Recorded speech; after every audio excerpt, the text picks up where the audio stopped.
Hi folks, this is all the fruit, and this tree here is the black ironwood or ironwood olive, an African species closely related to our oil-bearing olive.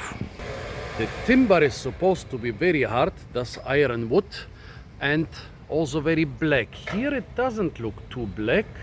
There is another young specimen nearby, and here maybe this stem has been cut off more recently. Yeah, it kind of looks very dark, almost black. So yeah, okay, black ironwood. The name might check out. Man, olive wood is very hard and tough and heavy in general.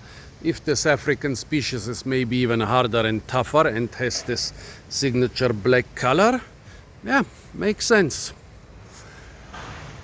You might think because olives are associated with the Mediterranean and the name of this thing is Olea capensis, that this is maybe endemic to the, oh my god, construction sites everywhere in the city. You might think that this tree is endemic to the Cape province of South Africa with its Mediterranean climate. But no, actually it's very far spread throughout Africa. It has a very disjunct distribution. That means the different populations are very far apart from one another. It grows in West Africa, in Central Africa, of course in South Africa, but also in Eastern Africa until very far north, until Sudan. That's almost in the Mediterranean. I mean, Egypt borders Sudan, and Egypt is the biggest exporter, not of olive oil, but of pickled olives in the world. So actually its distribution comes quite close to Olea europaea. Interesting.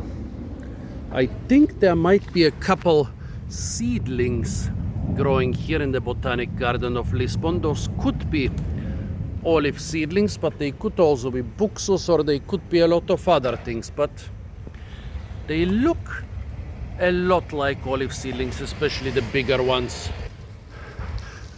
And while the tree is mostly prized for its black ironwood, the fruits are supposed to be edible. Look at it. The leaves look a lot like olives, just not that whitish.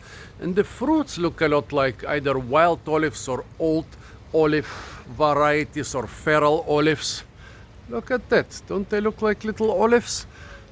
Oh, well, olives, Olea europaea, the European olive, the fruits are actually not edible without a very extensive preparation. Like either you extract the oil or you leach the fruits for, well, with the older varieties you have to do it for weeks and months. And so those are supposed to be edible. Let's put it to the test.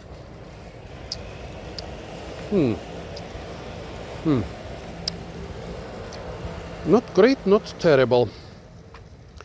A bit sour, a bit sweet, a bit bitter, and not really oily.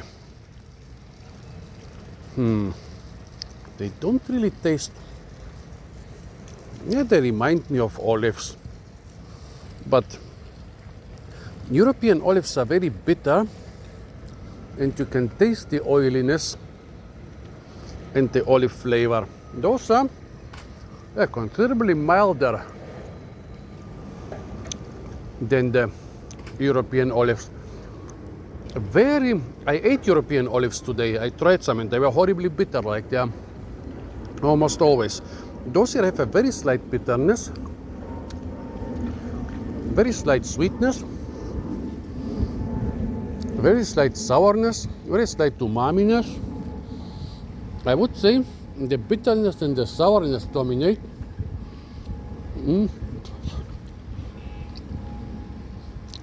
But they are totally edible. Look at the seeds. They look like typical olive seeds. Here we have some which have been trampled by people and leached out by the rain for some time.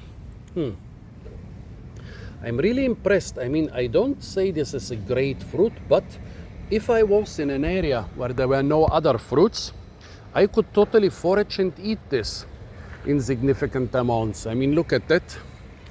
There are many thousands of those small fruits on this tree, and they don't taste too bad. If I had Olea Europea and I was starving and in a survival situation, I would need weeks to make the fruits edible. Those I can eat off the tree. So as a survival food, okay. Nibbling it while I'm along the trail, okay. Growing it as a great fruit tree, well, wait. It is very closely related to the European olive. It's in the same genus, so they should be able to hybridize. We have had discussions about tasty edible olives. I once saw some good ones. I once ate some good ones in Gran Canaria. I might be there soon in a couple weeks and I'll check if they are good. Also, somewhere near between Sevilla and Cordoba, I was told, is a tree with edible tasty olives which are not too bitter. Also, some say there is a Greek variety of edible olives.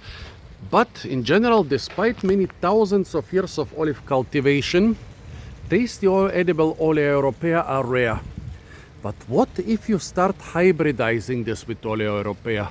Those are more or less edible, but they are small and don't have a high oil content. Imagine hybridizing this with Olea Europea and ending up with something like the avocado, but it's an olive. This would be great. And no, I'm not gonna give you seeds. I'm not collecting seeds, too much work. I'm doing the videos, you can get your seeds yourself. But yeah, I would really like somebody to try this. I mean, yeah, olives hybridization and breeding is quite a long-term process. They don't bear fruits until after a couple years, and only after a couple decades are the fruits worth it. But I would say this thing totally, and imagine you can also grow ironwood on the same trees. I read that, or somebody told me, I think, that most olives are being uprooted after 40 to 60 years and then thrown away or used as firewood or used for carvings or sold to be planted somewhere as ornamentals. But imagine you could use those olives for a couple decades for edible avocado-like fruits, and then after a couple decades you could harvest the black ironwood. Yeah, sounds good, doesn't it? So folks, tell me what you think about this thing. I think it's a great discovery. The fruits totally have some potential for breeding with Olea Europea. Tell me what your idea is. Apart from that, stay tuned for a lot more fruit videos from the beautiful and sometimes surprisingly fruit-rich botanic garden of Lisbon. And of course, don't forget to like, share, comment and subscribe.